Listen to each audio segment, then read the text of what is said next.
Live from the DGen Den studio, it's Kill Every Monday, ladies and gentlemen, and it's a special one. Yes.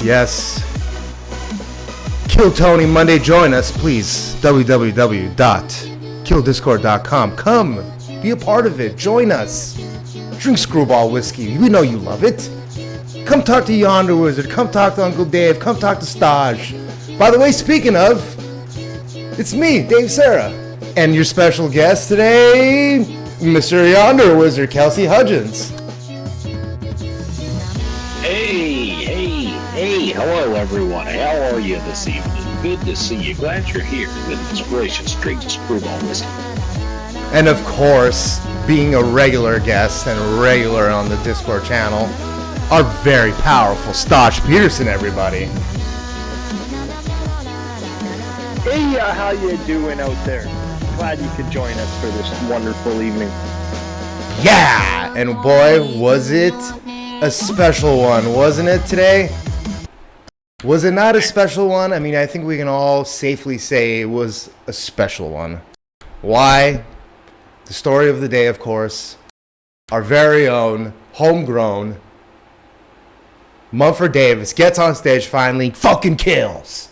He fucking kills. Now, have we heard those jokes a million times? Sure, we have. But nobody else has because, you know, nobody else has heard him before.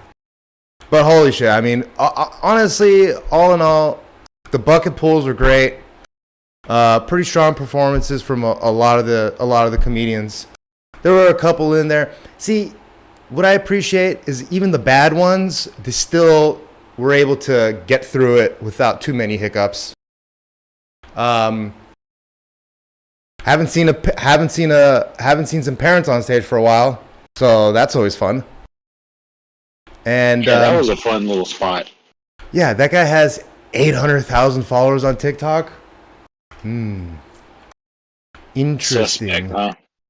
I mean, no, it just goes to prove that how, you know, that like if you just put out content every single day over and over again, you're bound to just get followers. Yeah. That's kind of like what I kind of do, you know? Just try to put out as much. See whatever sticks. You know, just try to go viral. Yeah, we'll figure that out one day, maybe.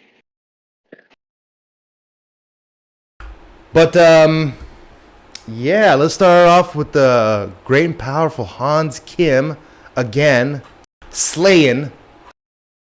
I'll be honest, you know, no real signs of slowing down just yet from the great and powerful Asian Persuasion. And my dad laughs. Yeah, it makes a lot of dads laugh when he brings when he comes home with the dad's daughters, and he's like, no, I'm just joking. Hans Kim obviously has a giant dong. Oh shit, dong! That's the word of the day. No, but very funny stuff. Dude, how good was Dom Irrera, by the way? Fuck, did he eviscerate a couple people though? And boy, did he mean it. Oh yeah, he definitely gave a few of them a piece of his mind. One of my favorite Dom replies to things is, you know, he seems to be more of a writer than a performer. I love that. Dom's always said that about us. Definitely not the first time we've heard that on Kill Tony. Oh yeah. I mean, when you've done the show as many times as he has, sometimes you just gotta you gotta call a spade a spade. Right, he owns the record for the most guests. What are we at? 10 differences. We've got to be at around almost 10 at least. Not sure. It's getting close there. But pretty. I don't want to. Yeah, that abortion joke that Hans had was pretty fucking good. Like if you only give the abortions to like the the well-to-do families or whatever. He's like, those are Yeah. the babies we want to keep. Yeah. You could tell he has a little more to that joke too, because he started going with the pew, pew, pew, pew, pew, like he was trying to shoot the weeds with his Roundup. I think that's what he was trying to get at. Was like that Roundup commercial when he's trying to kill the weeds. I don't think it translated quite well because it got a little stepped on by the kitten. But yeah, I mean, fucking great. Hans was great. The bucket pools were pretty good. Like again, like there was nobody. The girl was a little annoying. I see this is what I don't like about. It's not just girls that do this now. It's men who do this too. She's like, yeah, so I'm getting my things. Yeah, you know, like and anyway. But she was actually like. Now, do I believe she's been doing comedy for 9 years? I mean, I guess. I have no reason to believe that she doesn't. But, you know, open for Nikki Glazer at the Stand? Really? Okay. Maybe you did. Okay. But I'm just playing, honestly. I'm just bitter. I'm a bitter old 35-year-old man that just, you know. So, but again, like couple really good bucket pulls. Obviously, once Joe and Burt got there, we had some elevated heart rates on stage. Pretty crazy. Listening to Burt laugh was just. I mean, I want to make this clear.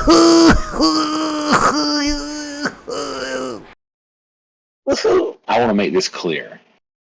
I love Burt Kreischer. He seems like life of the party.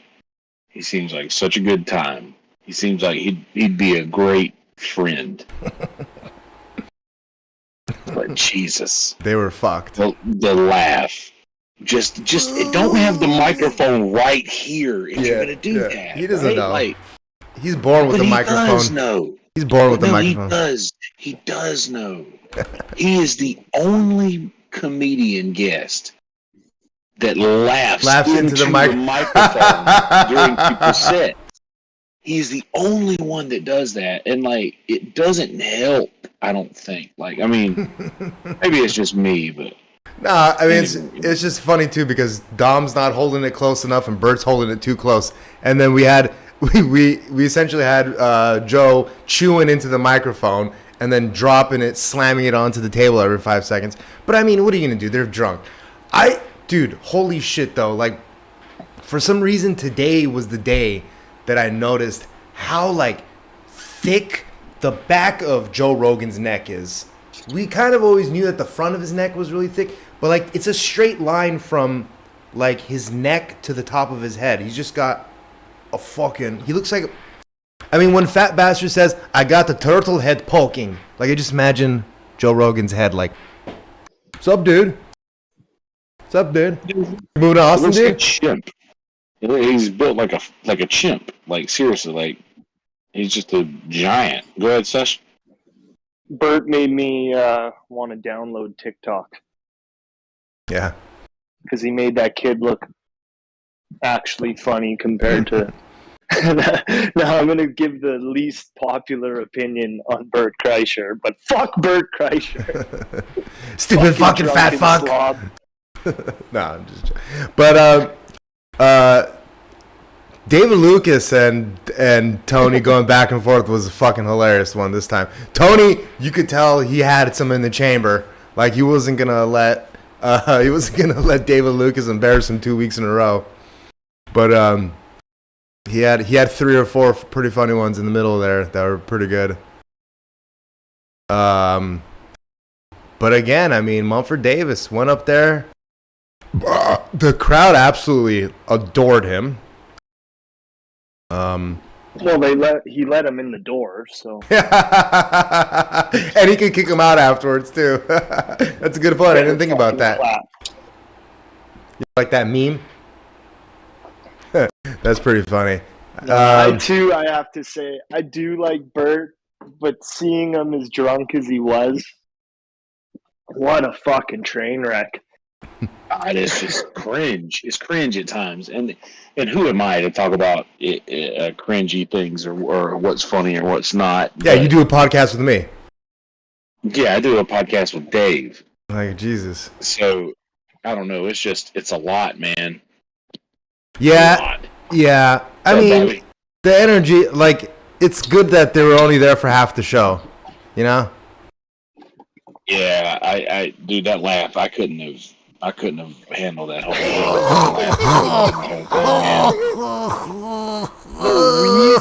wheezing into the microphone. Like, it's just. But boy, would I love to have his bank account. What's up, Bobby? What's up, doggy? Good episode tonight. Yeah, it was. Lots of music. Very musical episode. yeah, lots of music. You look nice and comfy over there. Oh, it must be nice. Dude, is it super windy where you are? Oh my gosh. So every one of my fences is blown down. Wow. Anyways, that ain't about It's super windy over here right now. Super windy sounds like a superhero that delivers spicy nuggets. Yeah. I thought he would be a Chicago crime fighter. Bert Kreischer's inability to hold in his high-pitched squeals. Yeah. Gosh. We were just covering it. I it. love watching Bert squirm. Man, don't say that, Bert Squirm, because he might have a show called it now. And you got to acknowledge that Rogan's a good friend. Yeah. Looking out for him, being like, "Oh, he drank a gallon of whiskey tonight." Yeah. It's not his fault. You really pulled his penis out? Nah. Although, for whatever reason, I still have a snapshot of Ari's dick. Not from the Comedy Store, but from a snapshot that I took during a live JRE a few years back. That's still just on my phone. That had to get edited out of the episode. But that's back when that shit was live, and you couldn't edit that shit out. But yeah, Bert. I mean, everybody was great. I mean, it was a really fun episode. I'm not talking shit, and it was a very funny joke. But I feel like I've heard that shit before. The catering trucks or lunch. What are they? Food trucks. The homeless. They're just homeless restaurants. Even the restaurants are homeless. I feel like I've heard that before, but I'll give the guy a benefit of the doubt. Fucking hilarious joke. Great, hilarious premise. Wrong set from our boy Mumford Davis. Oh yeah. It would have been cool if he would have got picked a little later in the night when Bert and Joe were up there, but it is what it is. He had a long interview too. Really, really well interviewed. Yeah, that was a good interview from best friend Mumford Davis. Yeah, I mean, all in all, pretty good night. Nothing really crazy. Just overall. Talk about that girl right off, the first girl with the weird shorts. Yeah, I mean, I just hate the laugh and the. She kept mentioning the same three things over and over again: her psychiatrist, her anxiety/depression, and her. I don't even remember what the other one was. But whatever. I mean, who cares? It's just, it's hard for me to believe that somebody's been doing comedy for 9 years and it's just like that, and then opens for Nikki Glazer. It's like those emo memes. Glazer? Yeah, at the stand apparently. Poured a hole through her head. Well, I don't think it counts if you just do an open mic before Nikki Glazer's show. I don't think that's opening for her, you know what I mean? Yeah. But I could be wrong. Yeah, she opened for Nikki Glazer like Joe Rogan opened for Yonder Wizard. She said she opened her legs once for Nikki Glazer, but Nikki didn't. You know what I mean? But I mean the bucket. Joe Rogan actually opened for me. Yeah. Well, but that's different. That's a secret show. You know. No, he just went on. He went on during a. He went on during a more prime time than you. Let's get it right. You were during the after show essentially. Anyway, not on that show. Shut up, dude. Anyway. Just play with it. Just fucking. Everybody loves Yonder Wizard. We get it, including the great and powerful Joe Rogan, best friend Joe Rogan. Yonder, are you halfway to Texas right now, brother? I am in the great state of Alabama right now. Man, I figured you might be. I figured you might be spending the night. I want to give a shout out to Yoni for being a rude host yesterday. Do I have what? Like butterflies for moving. You're halfway there. You killed a deer and an armadillo, and you ain't even there yet. You might murder 2 or 3 more things before you get to the great state of Texas. Spoiler alert. I hit a deer last night. My bad. Fuck. Let's talk about that for a second. I think Dave was about to go into it. Go ahead. Let's talk about that for a second. So last night we were graced with the presence of Yoni, and he's a hoot. He's fun. I went after him a little bit, just made some jokes, just to make him feel warm and welcome. He, I think, threw it back pretty nicely, to say the least. Stosh actually probably got the best of me last night as well while we were ribbing each other, but it was fun. That's some good-natured ribbing. I love it. I would not expected any less than that, but I did think that it was funny that Yonder Wizard has been consistently on this Discord channel for multiple years now. Over hundreds and hundreds of times have we interacted through voice and video chat where he has been driving. And the one time, the stars were aligning. Not only was Kelsey driving to Austin quite literally, but it was Yoni's first time in here, and lo and behold, I think Yoni was a little maybe he was a little threatened that you're gonna be coming and start being Red Band's new best friend, and so he put a little fucking juju on you. He put some fucking Puerto Rican juju. No, obviously, Dick. I'm just joking. Nobody really thinks that Yoni is the reason, and his tight pants being the reason why you hit a deer last night. We know that. Stosh had joke of the night as I'm standing there looking at this car after I just smashed this deer and I was going probably 60, 65, and I saw this deer in the South. If you've ever driven in the deep South, dude, there's deer everywhere. They usually just stand on the side of the road and eat fucking grass like normal, like normal Alabamians, like normal Armenians. But I saw this deer start crossing the road, and I knew as soon as I saw him, I was like, oh no, and I just slammed on the brakes, and I went from 65 to at least 50 in a matter of seconds, because I just got them brand new brakes and brand new rotors on my car. Thanks, Repack. Them Brembos.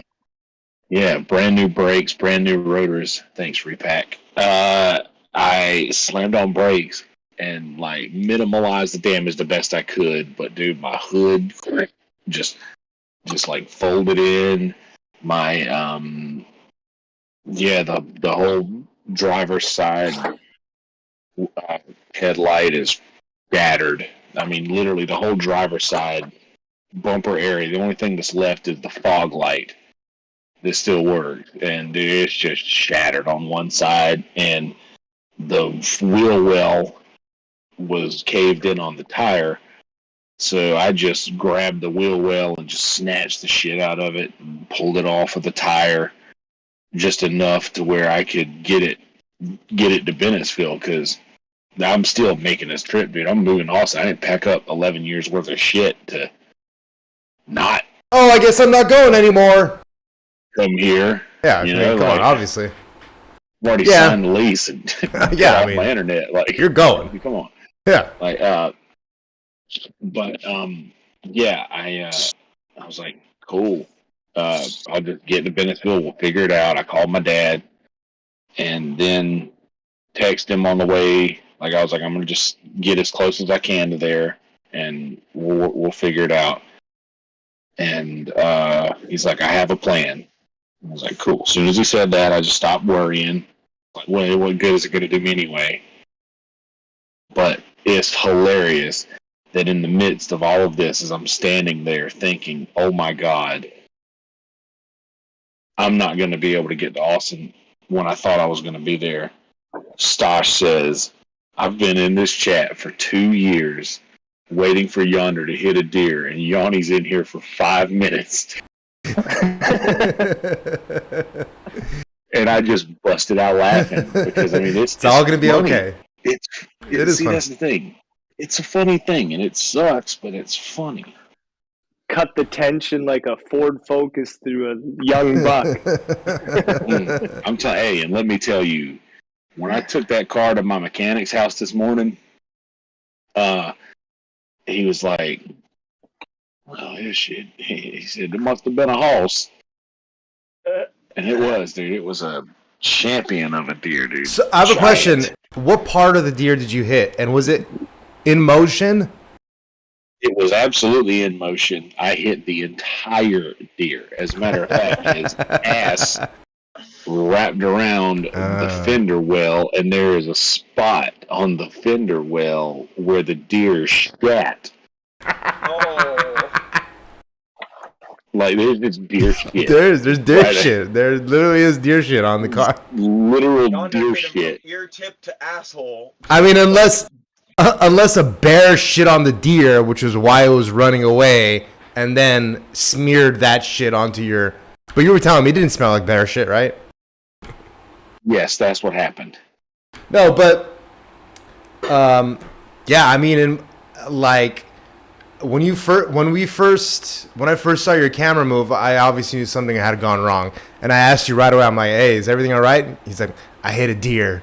And you said it very panicky, like you were about to roll over. And like, if Yoni wasn't in the channel, and I was like, and because you were about to go leave us and go look at the car, and I was like, no, you got to take us with you.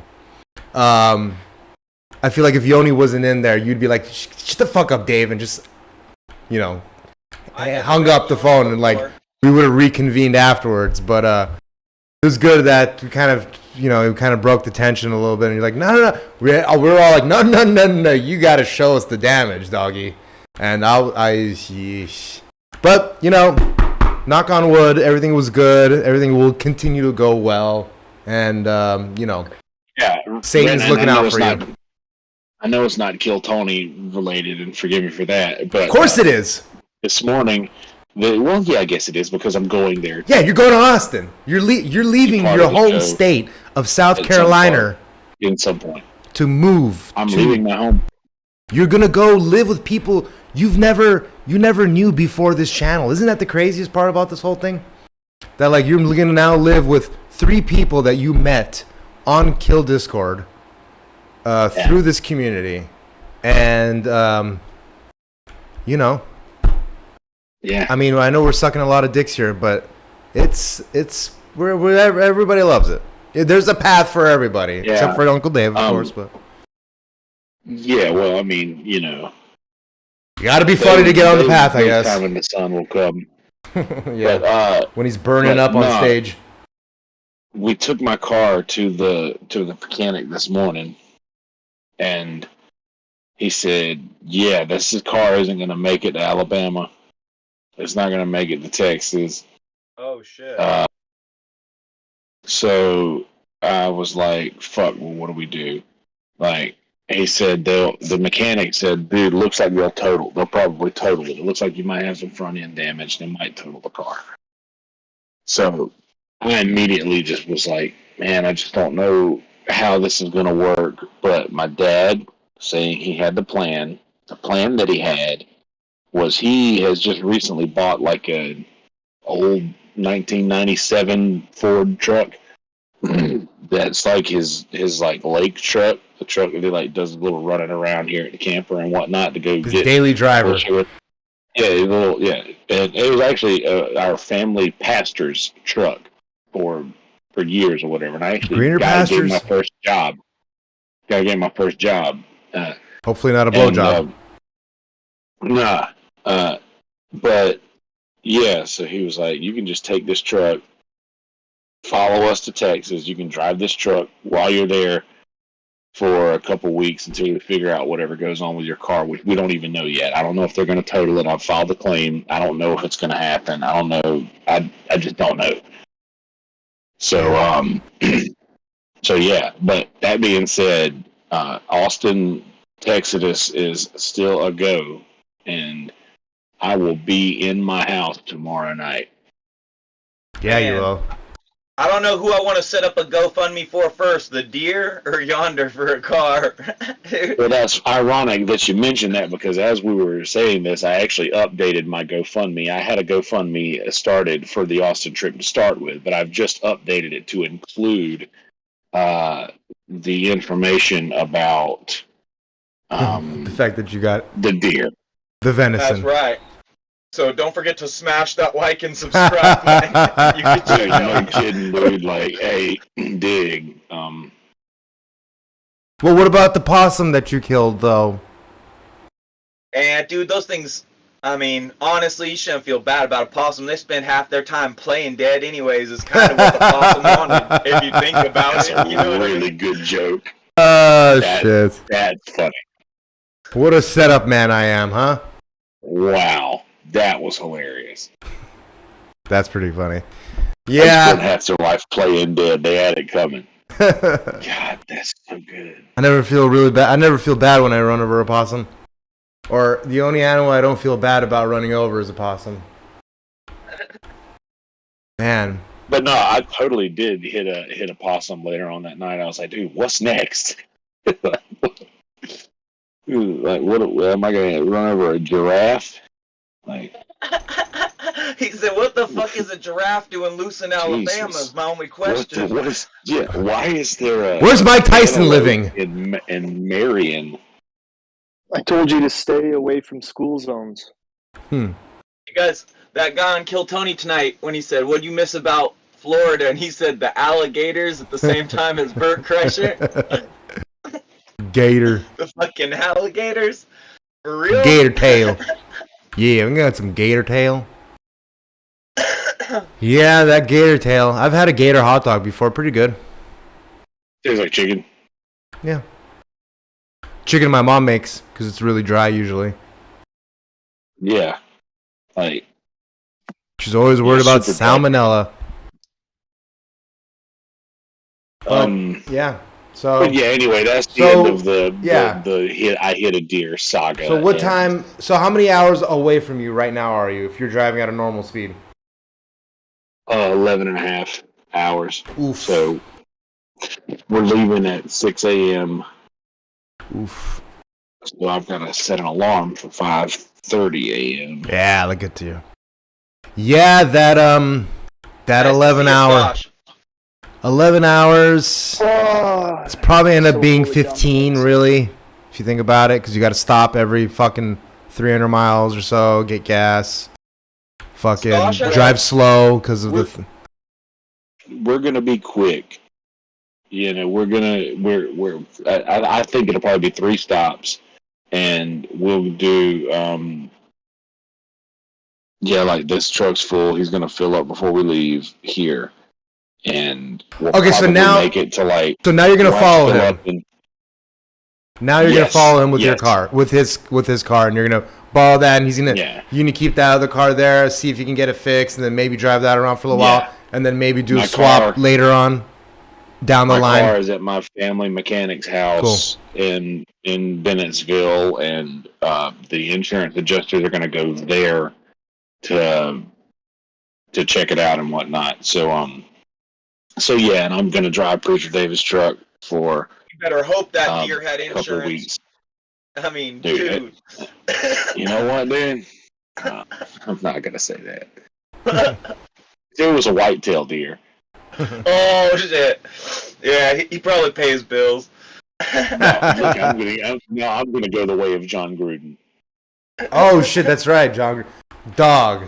I mean, how they going? Fahrenheit. How they gonna cry like that though? Come on, Randy Moss. Anyway, it is what it is. These Michelin-sized tears. They're. I can't take this shit no more, dog. No, anyway. But yeah. Anyway, so yes, I'm gonna drive that truck for a little while. We'll figure out it. Whatever. I did update my GoFundMe. And get out there. Go fund them. My goal because there's expenses. Yep. And yeah, so I don't know how this is gonna go. But anyway, continue. Kill Tony. Yes, the girls do it. The guys do it too. What were you saying? Who gives a fuck? All we really cared about was Mumford anyway. Williams said David was hilarious on his interview. I mean, I felt like his interview lasted a good 15 minutes. Yeah, he was up there for pretty long, and I was hoping he might go after Tony a little bit, but he didn't. He was being respectful. I don't think that's really his style, No, I mean, I get it. When Mumford Davis looked at the crowd and said "rawr" about those stretch marks, like a leopard print. Rawr. The crowd was into him. Definitely. But no kisses for Hans Kim this week. No, but there was that other guy trying to chase some clout to try to get a couple kisses in, but he couldn't get in. And again, there was some, like, I'm not going to go through all the other people, but they strong bucket pulls, honestly. There was a couple really funny people that had some, for the most part, again, like, nobody really, like, except for that TikToker, and then the guy. Yeah, the guy all the way at the end, the dreadlock dude who lost all the weight. When they called him, they showed the hallway that he came down. Could you see all those comedians out there waiting? Yeah, man. God, it looked like there was 50 people out there waiting for their name to get pulled. More than that. It's the new Fallujah. He was more than that.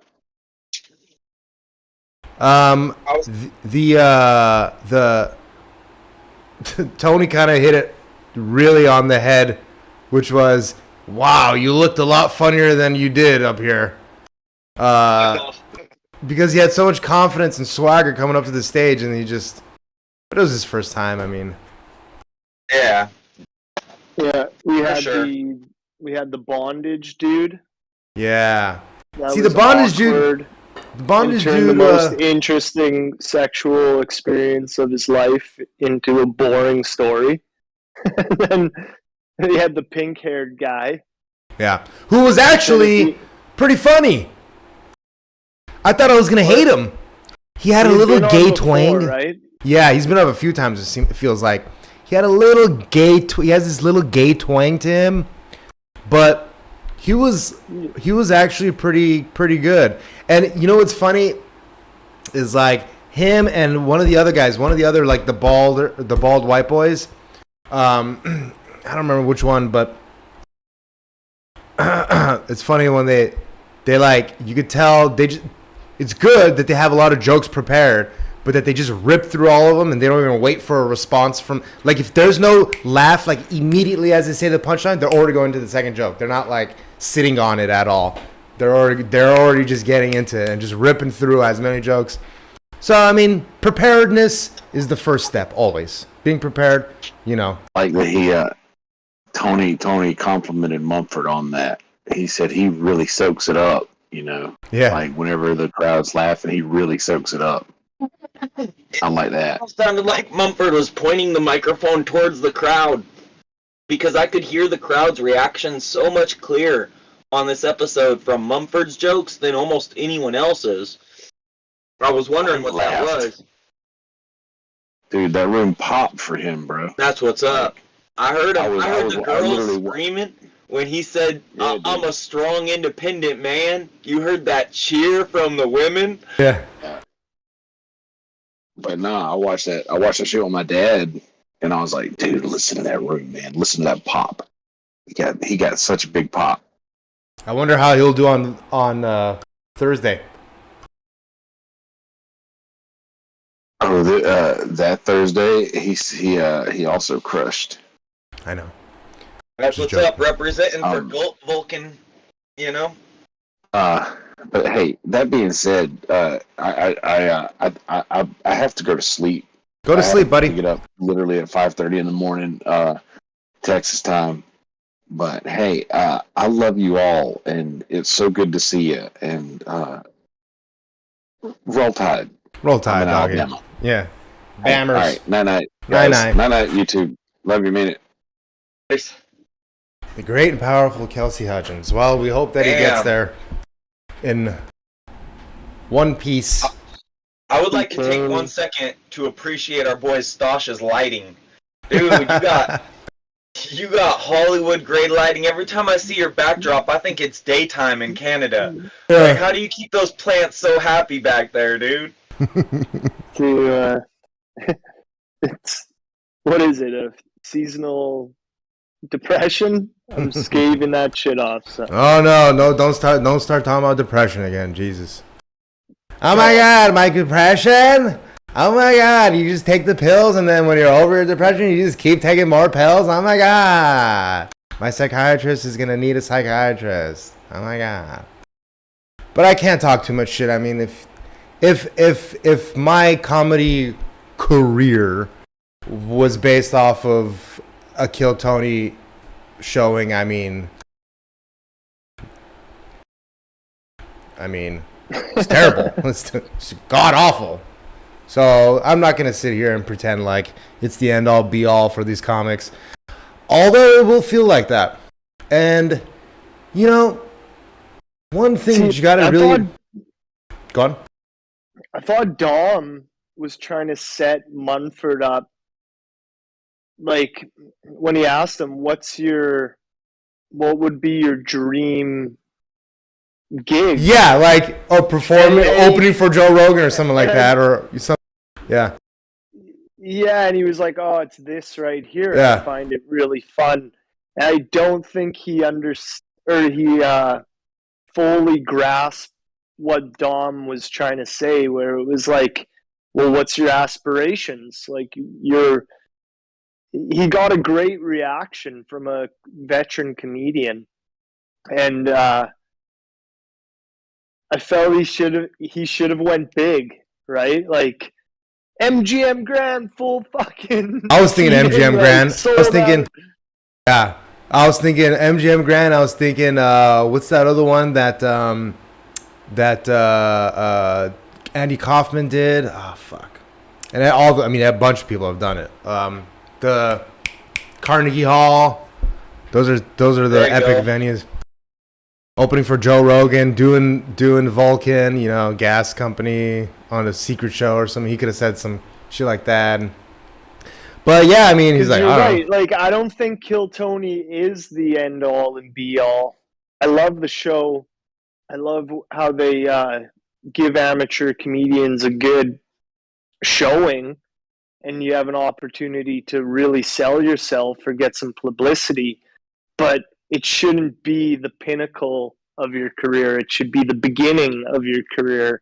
Yeah. And I'm not downplaying, like, I really enjoyed Munford's set, but I wish he would have just embellished a little bit and said, like, you're going to be opening for me in 3 years, motherfuckers. Like, pay attention. This is how it's done. Yeah, like, that's the thing, too. It's not the end-all, be-all, but it can certainly provide, especially, I've been around it for a long time, and I was going to live events all the time, and now I'm starting to get, like, FOMO, sort of, and that's the real thing. So,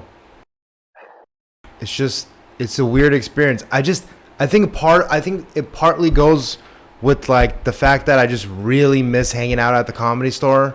Just like it was my only entertainment was going and just hanging out with the other open micers / comedians that are there, drinking, having fun, watching these guys shoot the shit with each other from sort of afar, and it's kind of all gone. So it's sort of like this bittersweet, well, at least, and I've said this before, at least Austin can experience it now, and it's fun stuff, man. Just that environment of hanging out with comedians and always being around funny people that don't get offended. Oh, and let's face it's it, fun. It feels like we're in a second coming of the dark ages with entertainment. Movies suck. Fucking, you have all these 50-plus comedians where there is a whole world of Twitch streamers, YouTubers. I'm not saying if you're 18 or 25 you can't be funny, but the opportunities to make a living out of sitting on your computer and streaming fucking gaming or something as like it feels like an entertainment vortex where I want to see people get out and fucking live the good life, but man, there's nothing left. It feels like at some points where I don't know, all we have is sports. It's certainly point, like it's certainly when it comes to streaming versus doing comedy, there's certainly a much bigger aspect and ability and hole that you can fall into of pandering to your audience.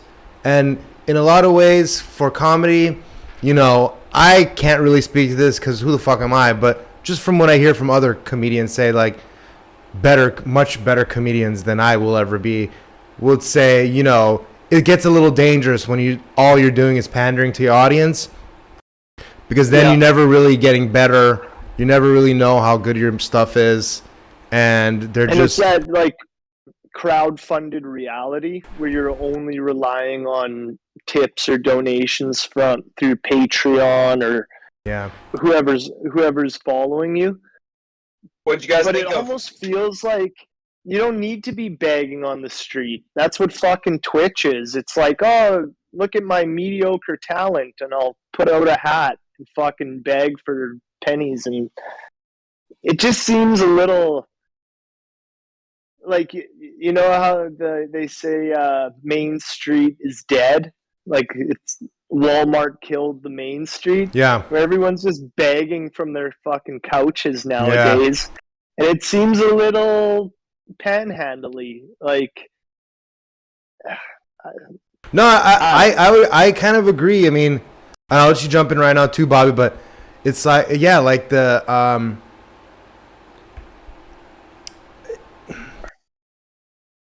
and again, I'm really not shitting on streamers or Twitch people or TikTokers. I'm not at all shitting on them, actually.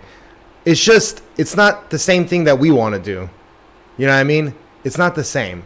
And yeah, and maybe it's showing how out of touch we are. It's not that I don't follow some Twitch streams and I do the same YouTubers, but that whole crowd-funded reality where, oh, I'm not going to be able to eat without you giving me a $5 donation is kind of like, come on, man. Pick up a fucking shovel, pull up your boots. Figure it out. Pull your bootstraps and go to work, motherfucker. Yeah. Like, what'd you guys think about old Billy's set at the end? Williams? The big red machine. Yeah. Billiam. What was it? What was his... his bit was he was saying things and then going, "You remember that? Yo, remember Fisher Price, yo." Yeah. Fisher Price vape pens. Yeah, that was a good one. I can call a woman a whore at work. Yeah, but I can't call her a retard. I enjoyed that thoroughly. I'm trying to remember. Yeah. I was hoping he was not hoping, but I thought he was gonna misdirect there with the R word, but I guess he just nope. Just calling women retards, love it. Just as good. Oh! One thing that did piss me off about William's set was either during the set or the interview, even with Bert Kreischer on stage, for some reason, it's the one time he doesn't say nightmare. So pissed me off so much. Did you see Pissed me off so much. Joe Rogan gave him like a hand grab? It wasn't a high five, it wasn't a fist bump, it was like a hand clasp. Like they went like this and then he did a clasp thing. I think we're ready for a David Lucas and William Montgomery episode of Joe Rogan. That's what I was just about to say. Weren't they opening up for him recently? Didn't David Lucas go around and open some shows for? I think Joe? William was. I think they both have, but I think William has just lately a little more because, you know, I mean, David, dude, I went to David Lucas's website and saw his dates. I mean, the dude is booked up for the whole fucking year. Like, the dude's selling tickets. He's moving. That's what's up. I mean, okay, I mean, maybe I don't want to say selling tickets, but the dude's on shows. Like, he's out there. And I love that. That's the dream. Mumford Davis talking about yesterday, being like, next year I want to start going on the road. I'm like, hell yeah, you do. David's got mouths to feed. Speaking of disappointment, with the dude talking about Boy Scouts learning how to tie knots, being really good at bondage, I wanted him to finish with a Brian Laundrie joke, hiding out in the bush, being a Boy Scout, because it just would have brought it full circle to like what do they say when topics like in the news or whatever the fuck it is. A real current event that he missed out on. See, he was the first guy essentially, right? And he's one of those guys and one of those performer, or was one of those that got pulled that like is what I'm kind of talking about. It's like, all right, even if you don't think it's funny, like the guy had his ducks in a row. And as somebody who's fumbled through a 1 minute set, who still gets mad at people for not being able to sometimes finish their 1 minute set, it's 1 minute. You know what I mean? Like, unless you're 24 beers deep, like I was, then you should be able to get through it. But like that guy, think whatever you want about the jokes, but like he had a sense of being prepared and had a sense of like commanding the stage. He was ready to do it. Yeah. So it's a tough position coming on right after Hans Kim. You're like basically the first bucket bowl. But then you get the dude, I remember his last name, not his first name, Hall, where he was, I broke up with my girlfriend so I could come do this. And I started to cry. It's like, oh, dude, like. I cried a little bit, yeah. It was the most memorable part of his set. And who am I to fucking sit there and be a hater on a bunch of comedians? No, that's this whole show. Exactly. That's the whole show. We're not killing every Monday. We're killing every Monday. No, we're running it over like a deer. Yeah, fucking. Yeah, you got to make the trip out here one time and try to get up. Come have fun with us one day when the world's back to normal. Oh, that's what I mean. Like, it's just topsy-turvy. Everyone's trying to make a living off of like doing something besides picking up a shovel. I get it. Like, not everybody can be a doctor, lawyer, or fucking Twitch streamer, but I don't know. I just want to see a new generation of comedians come in and light the shit up, where you have the Mark Normans and Theo Vaughns and Joe Lists, and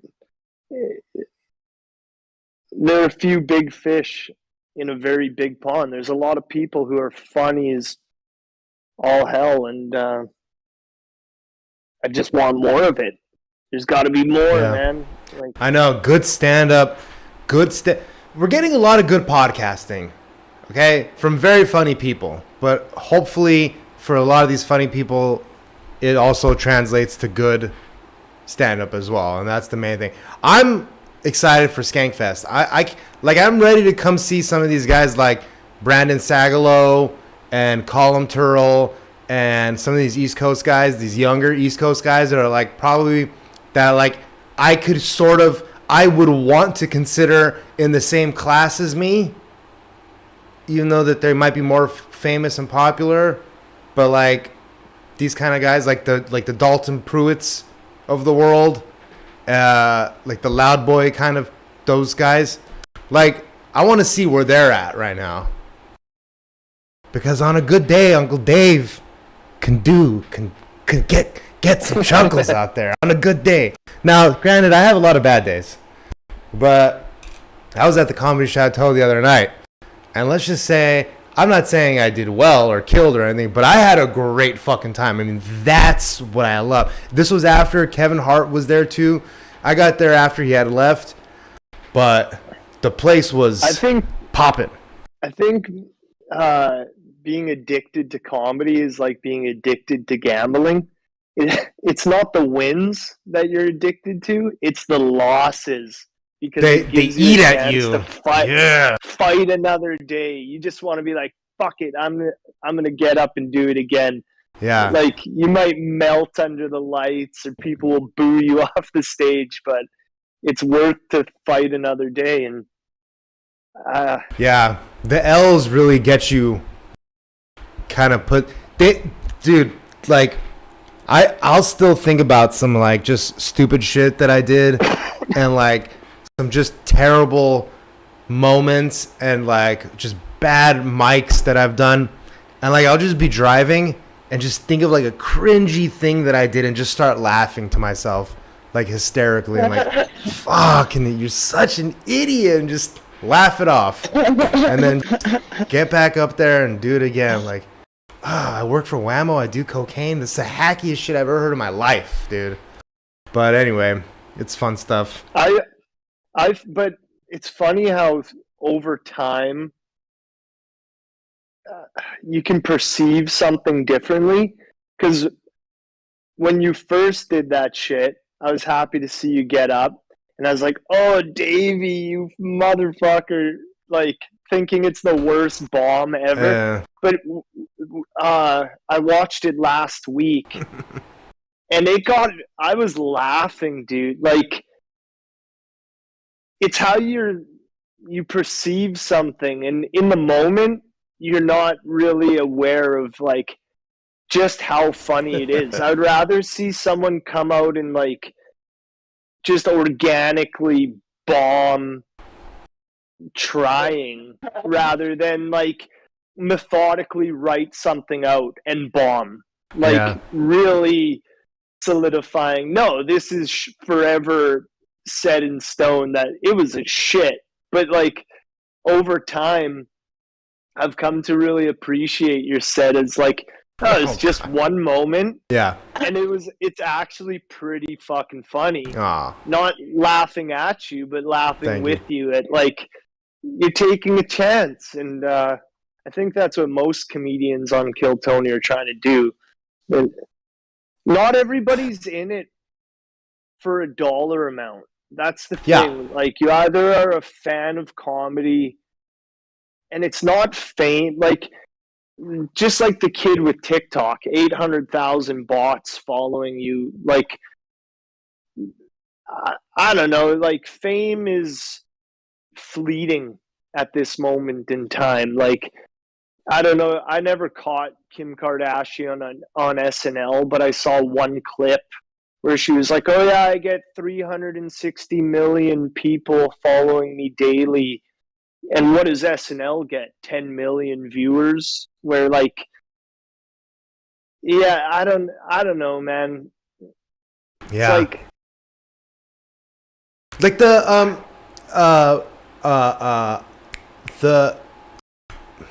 what was I gonna say? I don't remember what I was saying. Any of us would be happy with having 800,000 followers, but what does it translate to? Is it fame? Are you making money off of it? Or like, So what? You put out a little dance every fucking day, like the jack off dance. Bam, bam, yeah. bam. You want So to play stupid. some. His knick-knack, parents' set was paddywhack just as with, good as his was. hot cross buns or some shit. Yeah. You know, like The parents were pretty good. See, and this is what I wanted to say real quick was, I since that time, and again, it was my birthday, so I get to get fucked up. But since that time, I've been kind of, trying not to, like, for a long time, I equated going and doing open mics with going out and partying. So, like, I would go drink, then do open mics, and just always turned out bad at those ways. So then I finally, for a while before the pandemic, got into explain like yourself. okay, No, go ahead. no, like I had like a nice year, in the middle there before the pandemic, where like I was doing open mics, and like I was doing it to do the open mic. I wasn't doing it to get drunk and do the open mic. And since Yeah, it everything's wasn't just for partying. You've actually like and then since the gone pandemic kind of specifically- and then since the pandemic since the reopening and everything, I slumped back into my old ways of like, all right, let's go get fucked up and do an open mic, and it's like, it's not, dude. It's not, because it's not even fun in the moment when you're fucking up. And it just doesn't work for me. I gotta be stone cold sober. Maybe like a beer or two. Like I think I had like 3 Yeah, I beers feel when I that. was, you know what I mean? Like, but Because at some point it gave you a reason to go out and get fucked up. But exactly. that's the same not thing, yeah. why you were doing it. The Yeah. reason why you were doing it was to hone in on your skills as a comedian. Yeah, Not to just show everyone how fucked up you can get. exactly. And go up there and make a fool. And like, Like like Bert Kreischer off a half a fucking gallon of whiskey. That shit at the end of the show where they were like, they asked the dude to do the spoken word was fucking god awful. It was just like, But it was fun watching Bert. It was fun watching Bert fucking bomb, dude. He was so fucked up. then have his dick fall out. Dude, did he pull his dick out for real? Because he gave his belt away, his pants. Yeah, but I'm still dropped. not sure. Like, that little thing happened so quick, I almost wondered if it wasn't, like, maybe they edited it. edited it in. Oh. Re-edited it. Yeah, I mean, I don't know. I heard him say now he's going to have to blur his dick out, but... wouldn't be the Yeah, first what, time. to humiliate Wouldn't be the him first like he time. already did. Yeah. I thought Bert pulled his dick out, but I couldn't be sure. And if he did, then honestly, low-key, that's like a really hack move. If you're not getting the laughs that you want to just expose yourself, kind of seems beneath Bert Kreischer to me. You remind me of a younger, gayer father of Charlie from Charlie and the Chocolate Factory. Grandfather. Grandpa Joe. Grandpa Joe. You see young, gay Grandpa Joe. Get so many flamboyant colors. Oh, today's National Coming Out Day. So, Bobby, you want to say I'm something? not coming out, dog. Okay. I like it in this closet, homeboy. I got a TV in here and fucking... I got Xbox, dog. Fuck that. I got women closet. pornos. I'm doing good in this closet, dude. How So, come yeah. just because you in a colorful ass closet for your whole life, that just makes you gay now? See, I mean, Dude, so... Yeah, go on. Honestly, I'm kind of still mad that the homosexuals stole the rainbow. You know what I mean?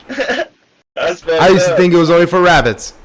No, but that's not in the same cereal. I'm retarded.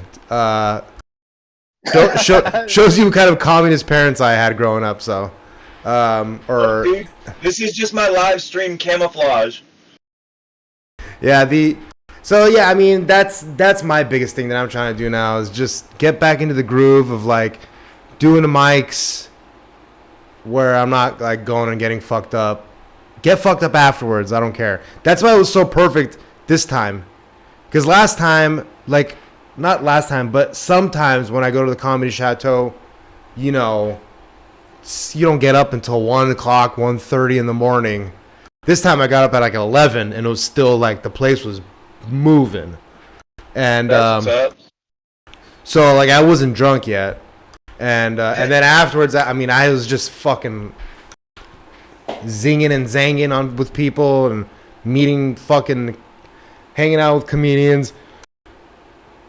Open mic. Excuse me, I got the hiccups. Going back to the whole like entertainment dark ages, I want to see some like 20-somethings or 30-somethings get up and kill. I'm getting tired of these fucking 50-pluses. Well, this legacy. Who need to pay their mortgage and fucking like complain about bad airplane food or. That's the only. That's the only people. All the money's going to them right now. All the money's going to like 20 comedians right now. You know what I mean? We could probably name every single one of them. Mark Maron's, Dean Del Rey, fucking Rogan, Chappelle. Yeah. Rogan, Chappelle, Burr, Kreischer, Segura, Maron, Dean Del Rey, maybe not quite on that list yet, but somewhere around there. And then you got on the East Coast, you got the Legion of Skanks for the most part, most of them. And then you got Mark Norman, Sam Morril, DeStefano, yeah. Who else is moving tickets?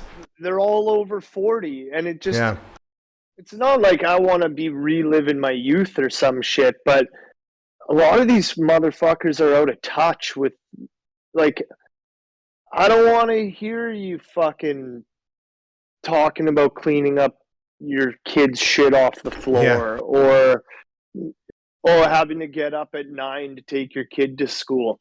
I just can't relate to it where I would rather see somebody who's made $1 million on TikTok be like, can you fucking believe I made $1 million? I know. Well, also too, it's like this stupid fucking dance and like. I'll say one name. Some moves though. I saw him get down when someone called out Michael Jackson. He's doing the Fortnite dances. Doing the Fortnite shit. Yeah.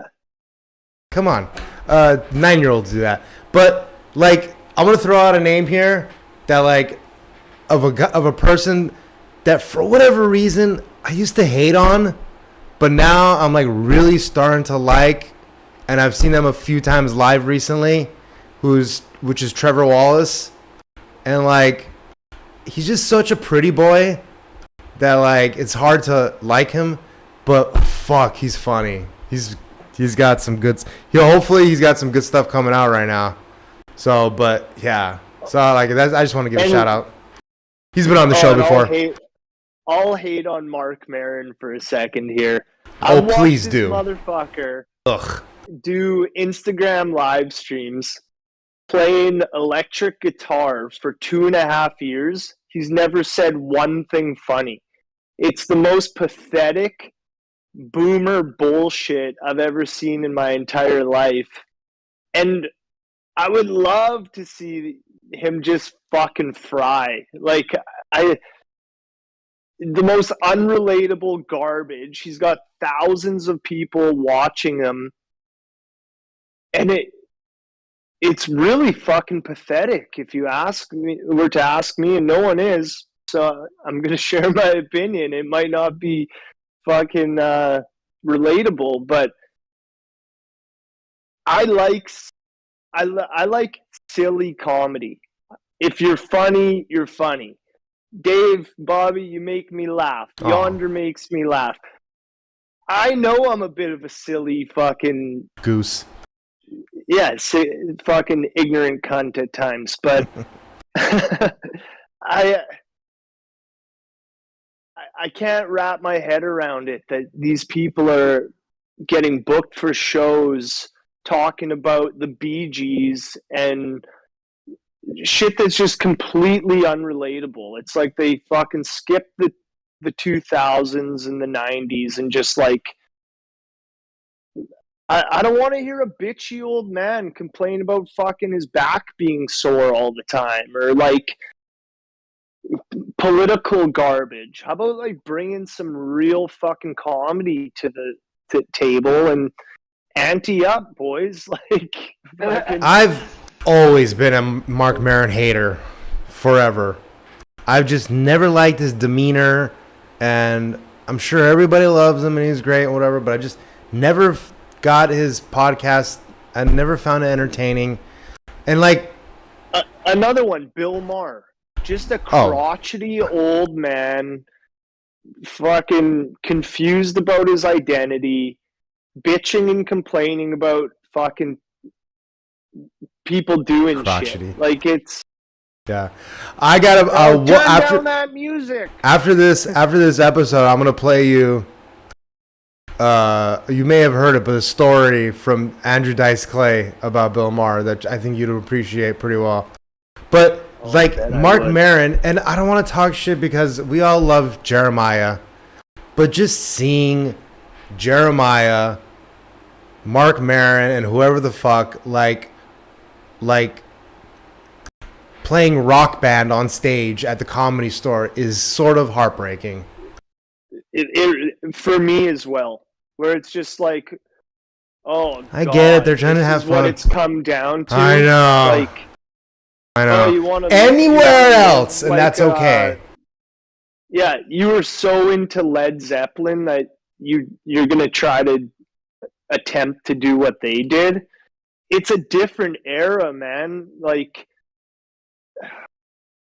I mean, that's a guy who really wants to be a rock star, and like he's just a man. He's like, I was only able to be one of the most successful comedians ever. Meh. You know what I mean? That's what it feels like. Like the guy, it feels like he doesn't appreciate it. And for the Comedy Store to keep booking them and think that that's a draw. Okay, well, you're not going to get anyone in their 20s or 30s. It's going to be a geriatric center where all the food is served from a fucking blender because nobody's got any teeth left. Like, there's just something really pathetic about it to me. And maybe I'm too far out of the scene or like distant from the shit. And now I'm sounding like a crotchety old man, but... Well, while you're on that point, I feel like that could be said about some of even the same guests. Like, Dom Irrera looked like he was past his fucking bedtime tonight, boys. Dom Irrera didn't look like he was fucking all there for the show, you know what I mean? Oh, Dom, you're such a sleepy potato. I know. That's one of my favorite jokes from Nikki Glazer. One of my favorite roast jokes was, oh, Dom, you sleepy potato. I always thought that was hilarious. It just, honestly, it felt like if you had someone more high energy up on the panel, it would add to the show, you know? Yeah, even some of the no-name comedians, or like maybe they're no-name to me, but the younger dudes who have come on have added exactly that, brought some entertainment value. Yeah, how good was Mitch? Mitch Burrows, he was so good. So hilarious on there with, so fucking hilarious on there with Shane. Loved it. Yeah, I mean, see, here's one thing too, like, yeah, like I would like to see, like, I already get that Kill Tony is already like sort of for the open micers, so it's hard to get somebody that's like, you know, maybe you want to get the biggest draw as possible. But like something that I've always really appreciated about Luis J. Gomez is how RAP, you know, Real Ass Podcast, you know, how he always has like young comedians on all the time, and like that kind of shit is like, you know, man, like hearing Ryan Joseph go on Real Ass Podcast was like, holy shit, that's awesome. Like, that's some fucking awesome. That's cool.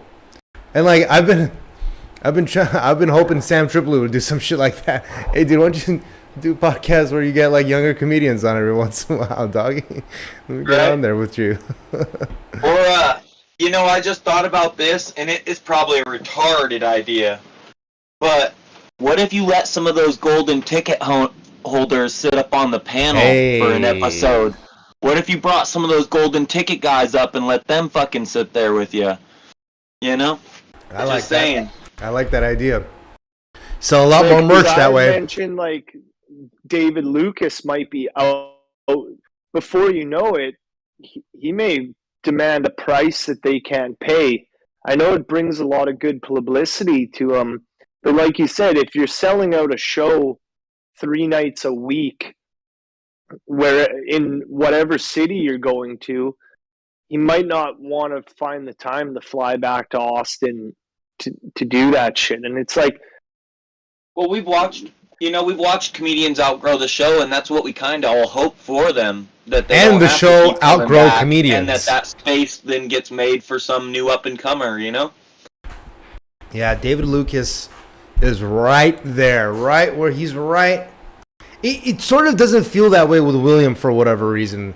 Whereas with David Lucas, it kind of feels like he's like, you know, he's got mouths to feed. he's like a show. He's like 1 or 2 big shows away from like, you know, headlining some good places himself. Doing his own thing, right? And whereas like, William doesn't seem like that as much.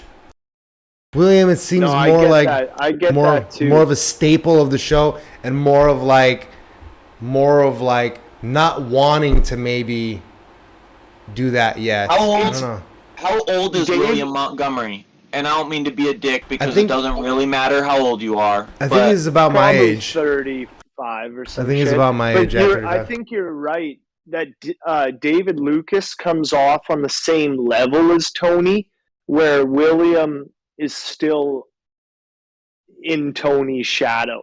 And that's what I mean. If you're trying to become a comedian, some of your mentors or the people that you looked up to, the goal isn't to be as good as them.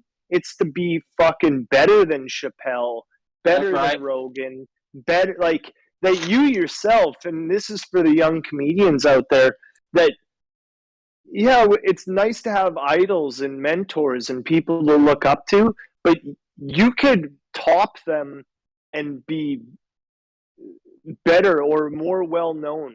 And it's a shame to live in somebody's shadow for your whole life when you're a talented, creative person that's funny. Like, I watched, but that is some of it's how you take it. I watched Dave Chappelle's new special, and on his new special, he has 2 bits that honestly I've been working on for months, dude. Bits that I just couldn't make funny yet. The LGBTQ and P, now I know my gay BCs, and the Sojourner Truth. For months I've been doing this, and ain't I a woman impression? And ain't I the very same woman? I mean, I've been doing that bit, trying to find something funny in that for months and months, and to watch Dave Chappelle go up and use bits that I've been trying.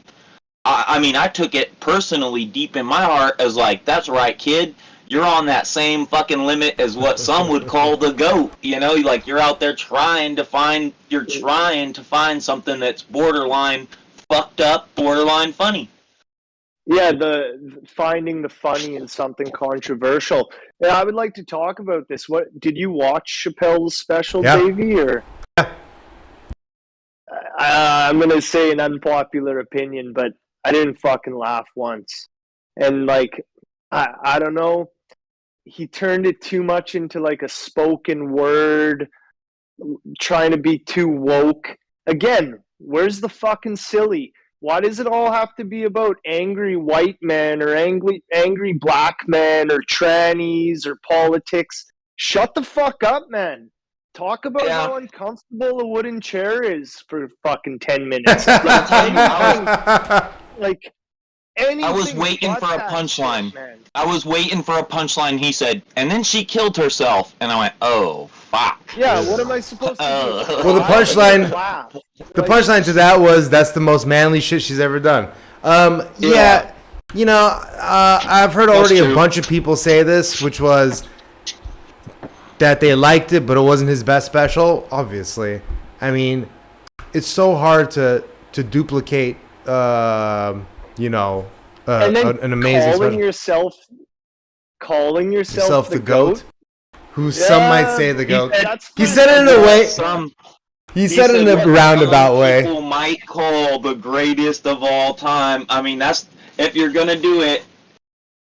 And he's not wrong though. That's to decide, man. But that's like that's different. He's been doing comedy since fucking Men in Tights. Yeah. You know what I mean? 14 and years even old. before that, Star out on the Search. street. Motherfucker hasn't made a movie since Men in Tights. Like, see, yeah, I mean the thing with the Chappelle thing, yeah, you know, there's just some things you give a pass to. White men complaining about Dave Chappelle. We're not complaining. we're not critiquing it. We're not going to be Rotten Tomatoes and give it a 5.5. We're speaking about it from a perspective of like, dude, that guy's my idol. He has my favorite special of all time, Killing Him Softly, and you know another, and like for what it's worth is his second, is still in my top 5 or 6 probably, and yeah, and the dude's amazing. What it is? Yeah, he gets some leeway. That I wanted something better from Dave than that bullshit that he fed us, and it's like I don't know if it's the group of people he's hanging out with or like why everyone wants to fucking play into identity politics or fucking whatever the fuck it is, man. Yeah. I just can't relate. Again, where's the silly? Like, yeah. I mean, I just think that for his career, where he is right now in his career, and what he was, I mean, the special definitely had a theme. It definitely seemed like it had a point to. There was something that he really wanted to talk about, which was that issue about transvestites or trannies. I'm not really sure. Trans people, I guess you call them. And it's just he had a purpose for it, and he wanted to go out with the last word basically. And it's gonna be. I mean, it's a payday for him. Who knows if it's gonna be his last special for a while? Who knows what's gonna happen? Maybe his last one is like super silly and like. But he's always sort of been kind of that guy. Like he's always sort of been like semi-political, semi about the culture war. You know, it's still observational. But this one, you could. There's this one. It's definitely more long form than maybe his other, specials have been. Where save that shit for a block party, bro. I don't know. I know it's an unpopular opinion, and everybody wants to fucking gobble his knob. And it's like, oh, great job, Dave. Great job. Dude, I was expecting more out of him, and I'm fucking highly disappointed. That's what you're going off. That's what you're going out on? You fucking lit the fuse and let yourself blow up, where it's like, I don't know. What would you have him do, though? Would you have him turn into a George Carlin and just knock out a one-a-year political fucking, you know? I mean, he essentially has almost kind of been doing that. With the trunk and just pulled out props and did like, maybe put on like a fucking red-headed wig. Did his best. Could you imagine Dave Chappelle? Could you imagine him coming out just laughing like those old Chappelle show, like? Yeah. Motherfucker. Fucking rubber chicken or some shit. Yeah, I mean, anything than definitely had what he did, man. I'm tired of that shit. Where it's like it's fucking spoken word. Get back to the comedy, like. Yeah. It's low energy. Let me level with you. Just come down to my level. Or punching up bullshit. It's like, dude. I don't know. I mean, I definitely, I can certainly, for people who digest comedy as much as we do, that's sort of, that's not a hot. I mean, I don't want to say it's not. It's sort of the kind of what a lot of people feel like. Maybe not in such harsh words because they're just trying to show respect to Chappelle. I mean, I laughed. I mean, I wasn't like, oh my God, this is terrible. I mean, I started, let me tell you, like, I started Gaffigan's new special. I mean, I couldn't sit through more than 20 minutes of it. I had to turn it off. There's a few other specials. About driving in the car with the kids. I mean, and I've traditionally been a guy that loves Gaffigan. Even Shane Gillis's, like, I'm gonna say it, like, I listened to half of it. I mean, I've heard a lot of it already because it's kind of it's a lot of older material. But same kind of thing. It's just like that. I don't know it's what like it is. that Tom Papa bullshit. Go host a food show or some shit. I don't want to fucking hear some balding middle-aged man talk shit about bread and fucking not getting laid by your wife. Like, get the fuck out of here already. I thought Shane Gillis' special was really funny. I did too. think that it kind of pandered to an older crowd, but his whole comedy seems to be based a little bit more in, like, you know, me and a friend had a conversation about him a couple weeks ago, and my buddy insists on the fact that Shane Gillis is trying to impress his father. And if you, like, I listen to his podcast and everything, and, you know, Matt and Shane's Secret Podcast, I think it's one of the best podcasts for, like, comedic riffing out there. I think it's second only to The Bonfire with Big J. Okerson and Dan Soder for just two dudes being able to sit and fucking go off on new topics. Without a current event, really. Yeah. Right. Yeah. You know, I feel like Shane really showed up for it. I thought, you know, because I've already heard a lot of those jokes before. I need to hear more pussy farting jokes. I need this, you guys. Don't take this from me. Who's gonna have the pussy farting jokes? Just a goose time. Just a silly goose time. A goose time. All right, well, let's wrap it up here. You guys are great. Thank you so much for joining me. Hey, always a pleasure, Davey. You know. All right. Yeah, for Yonder, hey, sorry I wasn't looking at chat. Thank you, everybody that's in chat. Mana, Layabout, you know, Blark. Everybody else, thank you very much. That's love the way you all. to close the set list. For Yonder Wizard, for Stosh, for Bobby, for the Kill Discord, I say spade and neuter your dog and